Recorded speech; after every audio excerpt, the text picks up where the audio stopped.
A white father disowns his only daughter after she gets pregnant by a black classmate. But behind her quiet defiance lies a truth that could destroy everything he built. What began as a teenage secret slowly unravels a family, a town, and a past. He tried to bury forever. Richard Holloway's lawn was the kind of lawn people slowed down to look at, edges trimmed to perfection, grass cut in neat diagonal lines.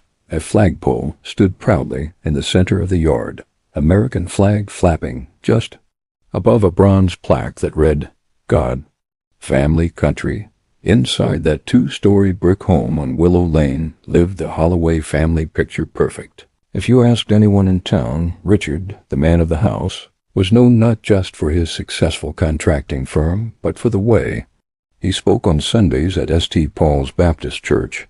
He wasn't the preacher, but he may as well have been. As a deacon, his voice carried weight. When Richard Holloway stood up, people listened.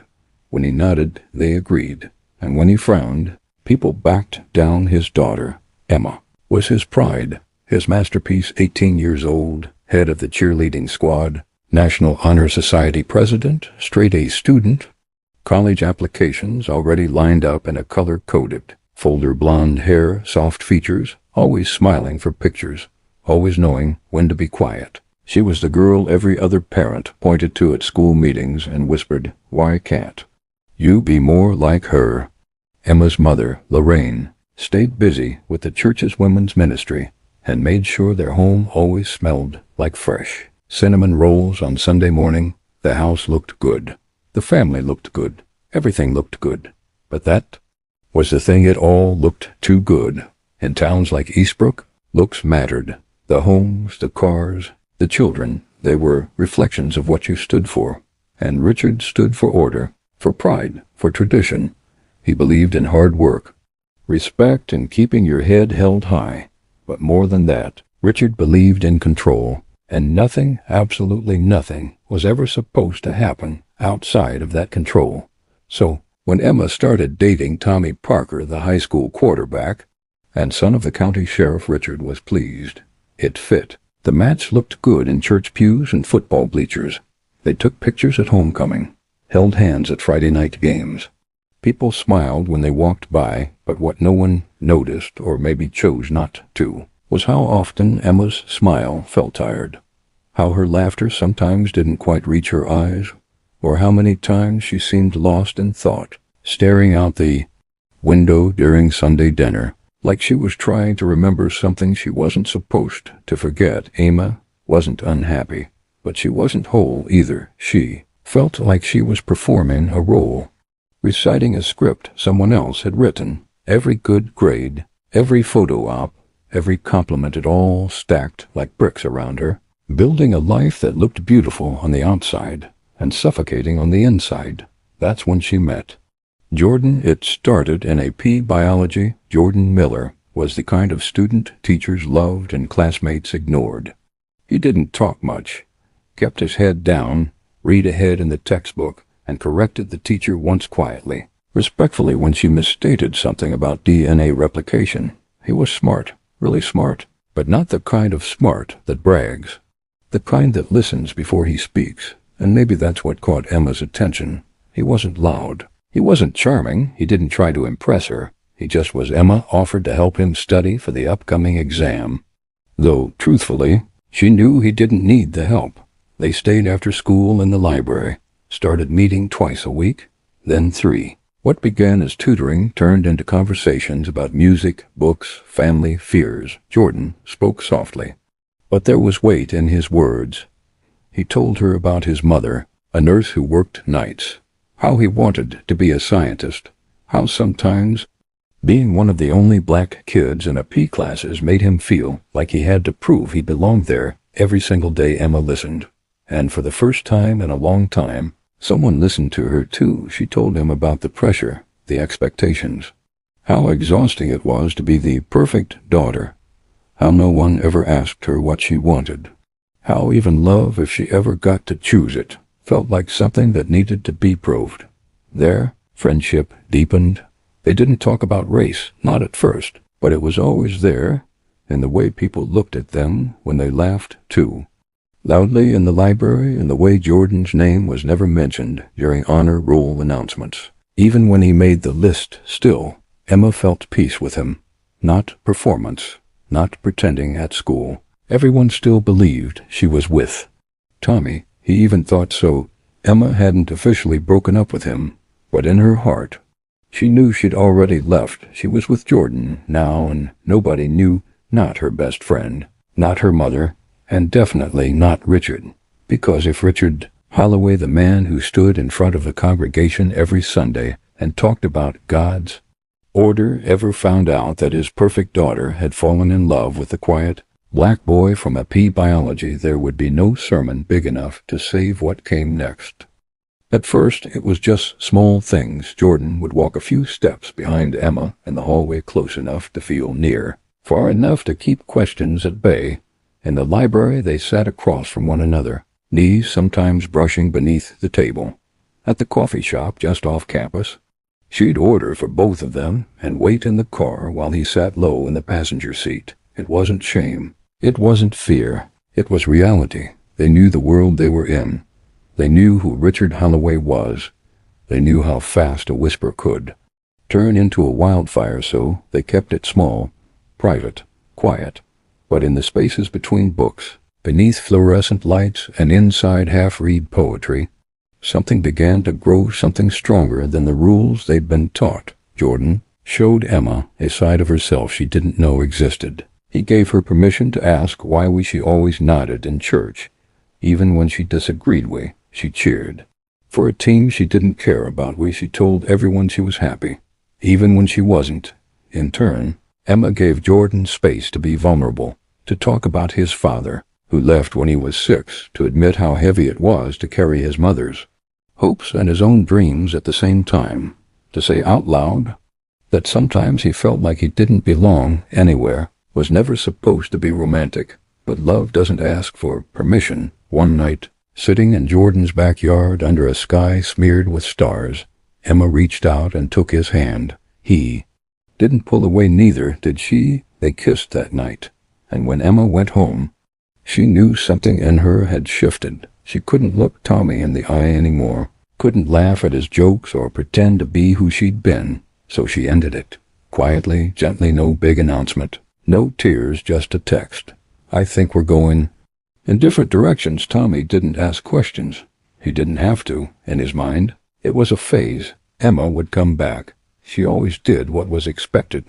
But this time, she didn't. She stopped sitting at the cheerleaders' table at lunch, started spending more time in the science lab. Her friends noticed. The teachers noticed. Even her mom raised an eyebrow when Emma started coming home later than usual.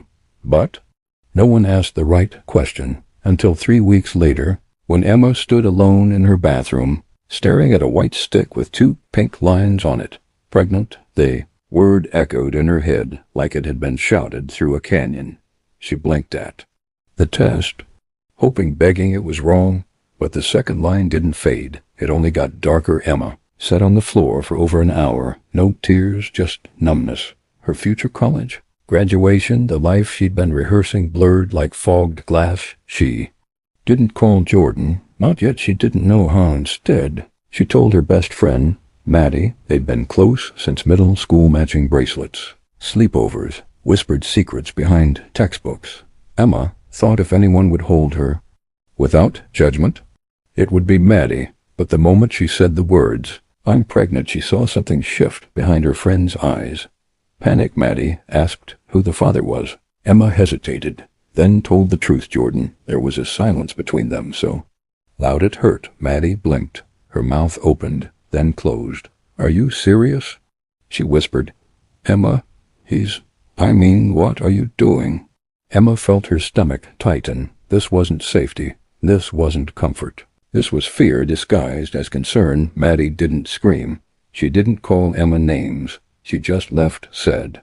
She needed to process what Emma didn't know, what she couldn't have known, is that Maddie wasn't the only one who would hear the secret. That night, Maddie's older sister, Claire, had always been around, quiet, smart, worked as the school nurse, always said she took her job seriously. She overheard the phone call Emma's name, Jordan's name. Pregnancy, it wasn't her business, but she made it hers. Claire broke. Confidentiality, not in a medical sense, but in a moral one. She went straight to Principal Weaver. Weaver was a man who wore his beliefs on his sleeves literally, Bible verses inked into his skin beneath his cuffs. He was also Richard Holloway's longtime friend, golf buddy, and occasional guest speaker at church youth events. He didn't hesitate. He picked up the phone, called Richard directly, no warning, no context, just facts. "Richard, I think there's something you need to know about your daughter. It's serious. It's concerning." The next day, Emma was pulled from class. A secretary knocked on her classroom door and asked her to bring her things. She walked the hallway with a knot in her throat when she opened the office door and saw her father sitting there, arms folded, jaw clenched, eyes like ice. Her hands started to shake. Principal Weaver leaned forward, cleared his throat. "Emma, you're pregnant?" The room fell into silence. Richard didn't speak. Not at first. He stared at her like she was a stranger, and then, quietly, he asked, "Who's the father?" Emma looked at him, at his fists, at the red creeping into his cheeks, and she said, "The name, Jordan Miller." Richard didn't blink, didn't breathe, didn't speak. He stood up, raised his hand, and the world she had known, the performances, the rules, the picture-perfect smile shattered like glass beneath a hammer. Richard Holloway had never missed a call from Principal Weaver. Not once in 12 years of parent-teacher meetings, honor roll ceremonies, or student leadership invitations. So when the phone rang just after 8 a.m., he answered before the first ring finished. "Richard," Weaver said, voice low and clipped, "we need to talk about Emma." Richard chuckled lightly. "What's she done now? Read too far ahead. NAP English again?" Weaver didn't laugh. "We need you to come in." So Richard put on his pressed jacket, the one he wore when he wanted to be taken seriously, and drove the 6 minutes to Eastbrook High School with a heart that felt calm, composed, even proud. He believed this was about Emma's grades, or maybe a scholarship. He believed that because he needed to believe it. But the moment he stepped into the front office and saw Principal Weaver's face, pale and uneasy, his confidence began to falter. He was led to a private conference room. The lights were too bright, the air too cold. Emma was already sitting inside, eyes red, fingers trembling, back straight as if sitting taller could somehow shield her. Richard took the seat across from her. He didn't smile. Weaver cleared his throat. "Richard, Emma's come to us with something serious, something that, as a parent, you need to hear from her directly." Richard turned to Emma, his eyes sharpened. "What is this about?" he asked. Emma swallowed hard. "I'm pregnant." The words didn't land at first. They hovered between them, slow and unreal. "What did you say?" "I'm pregnant, Dad." Richard's jaw tightened. The room seemed to constrict. "Who?" Emma hesitated. "Who?" His voice rose. She looked him in the eye, and for a second, her voice was steadier than she expected. "Jordan Miller." Silence. Weaver looked down. Emma's chest rose and fell rapidly, and Richard stood up. Slowly, with a heaviness that pressed against the walls, he stared at her, lips curled, eyes wild. "Jordan Miller?" he repeated, as if he hadn't heard it right. "That boy?" She nodded once, and without warning, no yell, no scream, no curse. Richard Holloway raised his hand and slapped his daughter across the face. The sound echoed off the cheap conference room walls. Emma gasped, her hand flying to her cheek. More from shock than pain. Weaver stood, but too late. Richard was already at the door. He didn't look back, not at her, not at the man who'd once called him brother, not at the daughter whose entire life had been shaped to please him. He walked out that night. Emma returned home to silence. No shouting, no confrontation, just silence until the next morning when she tried to use her student bank account to order textbooks for spring classes. She was denied. She logged in again. Still denied. She checked the balance. Zero gone. $42,000 she had saved, scraped, and been gifted for college gone. She ran to her mother, breath catching in her throat. Lorraine didn't say much.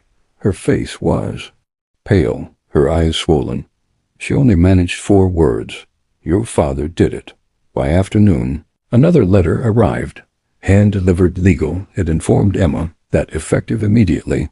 She had been removed from Richard Holloway's will. Any future inheritance or family assets revoked. She was 18. She was legally alone. That night, Emma packed a duffel bag, not many clothes, a toothbrush, a necklace her grandmother gave her. She didn't cry. She felt hollow. She knocked on Jordan's door just after dark. His mother opened it, said nothing, just pulled her into a hug. Emma stayed in the small guest room. No frills, a bed, a dresser, a soft blue curtain that fluttered with the wind, but it felt like safety for a few days. The town said nothing, just whispers, just glances. Then it exploded. One of the cheerleaders told her older brother.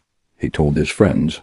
And suddenly, everyone knew Emma Holloway, Richard Holloway's perfect daughter, was pregnant by Jordan Miller, and the town couldn't stop talking. People whispered in church pews. Teachers exchanged looks in the lounge. Cashiers paused when Emma walked into the grocery store. The stares weren't subtle. They weren't kind. Jordan, once invisible, became the center of attention for all the wrong reasons. He walked into school and found his locker graffitied with the word predator. Another day, someone followed him home, shouting slurs from a passing truck. Then came the call from the school. He was being suspended. Disruption to the learning environment. They said concerns about safety. They didn't say race. They didn't have to. Jordan's mother argued, filed a complaint, but it didn't matter. He was gone.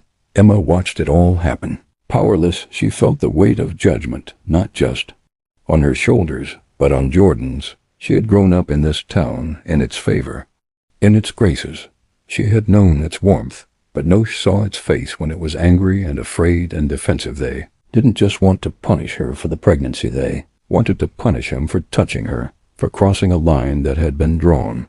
In silence for decades, the boy with the kind eyes and brilliant mind was no longer just Jordan. He was a problem. Emma sat on the porch one evening, hands resting on the small curve of her belly, and wondered, was this the cost of telling the truth? Was this what love looked like when it didn't match the picture people wanted?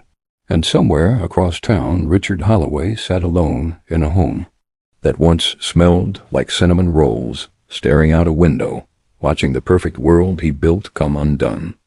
Richard Holloway returned to church the Sunday after Emma left his house. He wore a dark suit. His Bible was clutched under one arm, and his expression stone still offered no room for sympathy. He didn't walk with shame. He didn't flinch beneath the stares. If anything, he held his head higher. He stood in front of the congregation during announcements, cleared his throat, and said, "My family is going through a difficult time. My daughter has been led astray, corrupted. She is no longer under my roof, and as of now, no longer under my care." No one spoke. A few people nodded. A few whispered, but Moss just sat there. Because when a man like Richard Holloway spoke, you didn't challenge him. You looked down. You folded your hands. You acted like the problem was outside the sanctuary doors, not sitting in the pews beside you after the service. Some people came up to him, offering quiet words of support. Others avoided him entirely. And just a few, started asking questions. But Richard didn't concern himself with whispers. Not then. Not yet at the Miller household, however.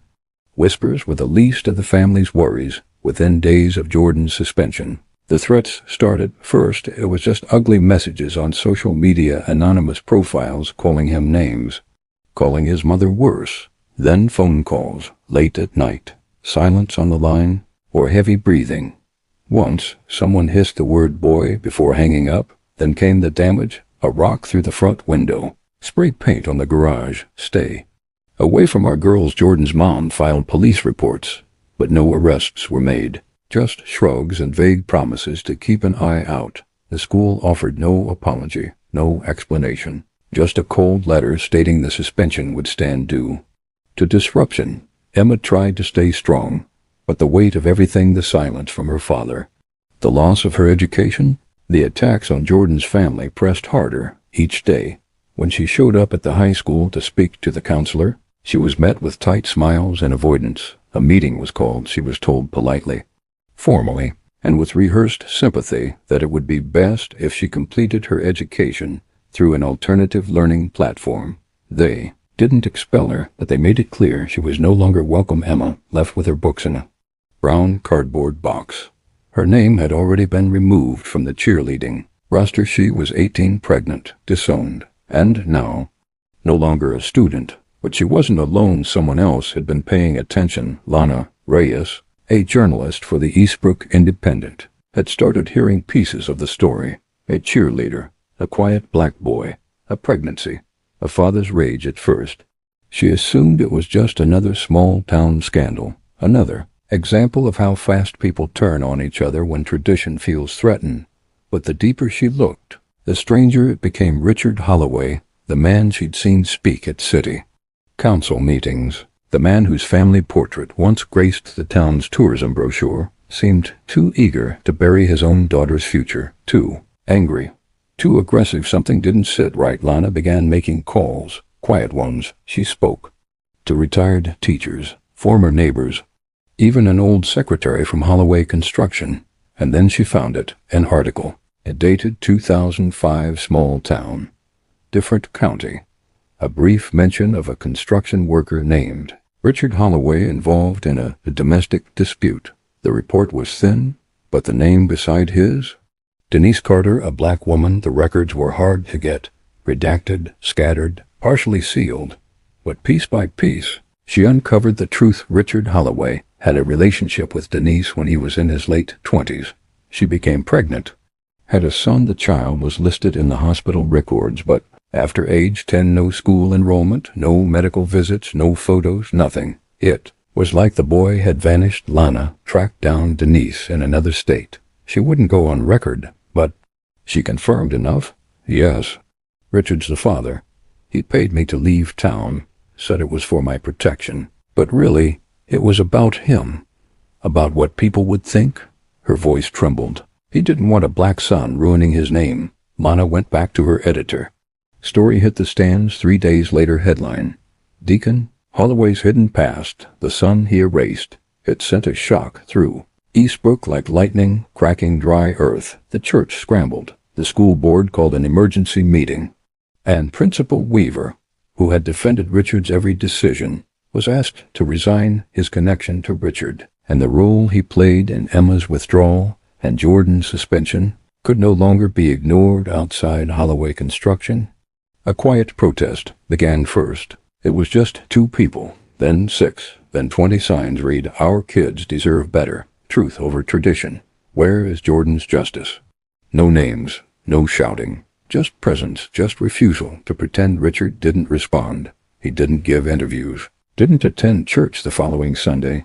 For the first time in decades, his name was no longer spoken with certainty, but with doubt. Emma, watching from the miller's porch, clutched her belly and whispered to her unborn daughter, "You were the truth they couldn't hide." Jordan sat beside her, quieter than usual. His suspension hadn't been lifted, but the silence that once isolated them had begun to crack. People were watching now, listening. The masks were coming off, and for the first time, the town wasn't just questioning the kids.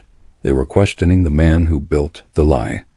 It was a cold morning in late spring when Emma gave birth to a baby girl. The sky outside the hospital window was overcast, the clouds heavy, almost gray blue, but inside room 217, there was a strange kind of peace, a quiet, aching kind of joy. Emma lay in the bed, her hair messy, her eyes heavy from exhaustion and emotion. She held the baby close to her chest, the infant's small fingers wrapped tightly around Emma's thumb, her skin soft, her cries small and breathy. Jordan sat nearby, unable to take his eyes off either of them. He looked afraid, not of the baby, but of what came next. The road behind them had already been rough. Suspensions, protests, whispers that still lingered in the streets like smoke. But now, holding this tiny human in their arms, everything felt real and heavier than ever before. They named her Eden, not because everything had been perfect, but because, for them, she was a beginning. A week later, Jordan filed a lawsuit against the school district with the help of a civil rights lawyer from out of town. The complaint listed racial discrimination, unequal punishment, and emotional distress. It wasn't just about him anymore. It was about the way the town had treated Emma, about how their child might be treated, too. But even as they prepared to face a courtroom, Another truth, stranger and deeper, was beginning to form. It started with something small. Emma's grandmother, June, came to visit 2 days after Eden was born. She brought a knitted blanket, warm and yellow, and stood quietly beside the crib, watching Eden sleep. Her eyes softened as she stared, but there was something else in her gaze, something unspoken. "You all right, Grandma?" Emma asked. June nodded, then hesitated. "She looks just like you," she said, "when you were born, but there's something in her eyes. I can't explain it." She looked toward Jordan, then back at Emma. "I saw that same look once, years ago. In a boy's photo your grandfather kept hidden in a drawer. He never said who the child was, but your father, he burned that photo the day your grandfather died." Emma frowned. "What boy?" June didn't answer. She simply placed her hand on Emma's and said, "Sometimes secrets run deeper than blood." That night, Emma couldn't sleep. Her grandmother's words echoed in her mind. She stared at Eden's face, then turned toward Jordan lying beside her on the couch, fast asleep. She noticed something then. A shape in his brow, a curve in Eden's, a line in her own jaw. The thought was wild, impossible, but it wouldn't go away. 2 days later, they ordered a DNA test, not because they wanted drama, not because they doubted each other, but because, deep down, they both knew something didn't add up. The test results came back in a plain white envelope. No phone calls, no build-up, just a cold clinical report, the kind that changes everything. Emma opened it first. Her hands trembled. Jordan sat across from her, holding Eden. She scanned the paper once, then twice, then, without a word, passed it to him. It said they shared 27% DNA, half-siblings. We related. The silence in the room was deafening. Jordan stood up, then sat back down. His hands tightened around the armrest. "No," he whispered. "No, that has to be wrong." Emma stared at the floor. "My dad, your mom." Jordan looked at her, eyes wide. "Denise Carter." Emma nodded slowly. They didn't cry. They didn't scream. It was like the air had been pulled from their lungs, and all that remained was a ringing sound neither of them could silence. Emma's voice came out, cracked. "He knew?" "What?" "My father, he knew. That's why he hated it so much. Why he cut me off. It wasn't just the pregnancy. It was the truth it could bring out." Jordan stood, shaking his head. "So all this time he hated us both because of what he did." Emma's voice grew firmer. "He disowned me to cover his own shame." They didn't speak for a long time after that. They just sat, trying to make sense of something that made no sense at all. Eventually Jordan looked at Eden, still asleep in her bassinet, and sighed. "She didn't ask for any of this." Emma nodded. "She's innocent. She always will be." Later that week, Emma went back to her grandmother, showed her the report. June didn't act surprised. She only sighed. "Your father was always scared of people knowing who he really was." Emma clenched her jaw. "They need to know now." And so, with the same calm that had followed the protests, Emma and Jordan wrote a statement. They didn't sell it to a newspaper. They didn't post it on every wall. They read it aloud at a community forum, in the same hall where school meetings were once held. Emma stood first, holding Eden in her arms. Jordan stood beside her. She told them the truth about the DNA, about their fathers, about the silence. People gasped. Others stared. But for once, Emma didn't care. The lie had ended, and the town had to face what it had allowed to fester for too long. At the back of the room, Richard stood alone. He didn't speak, didn't defend himself, but his face said everything he had known, and now so did everyone else. The collapse began not with shouting, not with flames or glass shattering, but with silence, heavy silence. A silence that came after the truth had been spoken out loud into a microphone, in front of the town that once pretended not to see what had been right in front of them. A journalist, her name was Michelle Ward, published the story 3 days later. It wasn't just about Emma and Jordan anymore. It wasn't even just about Richard. It was about the town, the silence, shame that had passed from one generation to the next, like an heirloom no one wanted. But everyone carried. The article hit like a hammer. Respected businessman and school board leader fathered a black child in secret. lied for decades. It was printed on the front page. Michelle included photos, old court records, a faded letter with Richard's signature from 1986. It was an agreement, a payment, really to Denise Carter, Jordan's mother, in exchange. For her silence, there was no denial now. Everything Emma and Jordan had revealed at the forum was true. The town was shaken people who had once defended. Richard now avoided saying his name. Others, who had long suspected something deeper, finally felt justified. Richard himself was nowhere to be found. The hardware store closed. The blinds were drawn at his house. His email bounced back. The boardroom at the school, where he used to sit proudly at the head, was now empty. He had left quietly without warning. He resigned from all public positions. The school board, the town's business council, the church finance committee. Every title that once gave him power was now stripped away by his own shame. Emma, meanwhile, stood in front of the same town hall 2 weeks later, invited this time, not scolded. She was nervous. She held her speech in trembling hands, but when she looked into the crowd, at the mothers, the fathers, the teens, and even the elderly who came to listen, something inside her steadied. She took a deep breath and began. I was told that love ruined me, that motherhood would break me, that truth would bring disgrace, but it didn't. It brought freedom. Her voice didn't waver. She spoke about growing up in a house full of expectations and silence, about how racism isn't always loud. It's sometimes hidden in the way you're punished harder than others, in who gets protected and who gets thrown away. She spoke about lies and how lies fester when good people say nothing, but mostly she spoke about healing and the long, painful road it demands. When she finished, the room was quiet. Then came the applause, not loud or wild, but honest afterward. People came to speak with her. Some apologized. Some thanked her. A few wept quietly. It didn't change everything, but it was a start. Jordan, on the other hand, had begun to change in a different way. He started seeing a therapist. At first, just to cope with the lawsuit and the baby, but then deeper things surfaced. Absence of a father, the weight of being black in a town that hadn't seen him until it had, the shame, the confusion, the hurt. He talked about Emma, too, how much he cared for her. Strange it felt to love someone who had become family in a way neither of them could have imagined. And, in time, Jordan and Emma sat across from each other one evening, with Eden between them, and made a decision. They cried. They hugged. They held each other longer than they ever had before. Then they said goodbye, not to the child, but to the relationship. We'll raise her together, Jordan said, always. Emma replied. They weren't angry. They weren't cold. They just knew some bonds were not meant to hold that way. A few months past autumn turned the trees red and gold. Emma returned to school online, working part-time while Eden grew quickly. Jordan started visiting schools to talk about his experience, his case still moving through court. Then, one ordinary afternoon, a letter arrived.